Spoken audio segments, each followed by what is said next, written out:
Pernah tak kita rasa sunyi sangat walaupun kita dikelilingi oleh ramai orang? Kita rasa macam tak ada siapa yang faham jiwa kita walaupun ramai depan mata. Sebenarnya, sunyi itu adalah undangan VIP daripada Allah. Cuba tengok Rasulullah SAW sebelum jadi Rasul, baginda suka menyendiri dekat Gua Hira berhari-hari. Kenapa?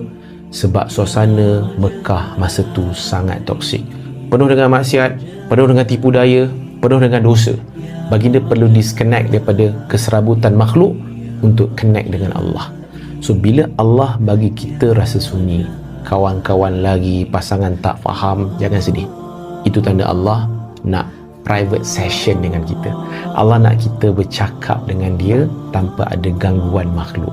So gunakanlah sunyi itu untuk bina kekuatan diri. Sunyi bukan bermakna tak ada siapa, tapi bermakna cuma ada dia. Orang yang paling kuat adalah orang yang bahagia bila dapat bersama, bercerita, meluah dengan Tuhannya.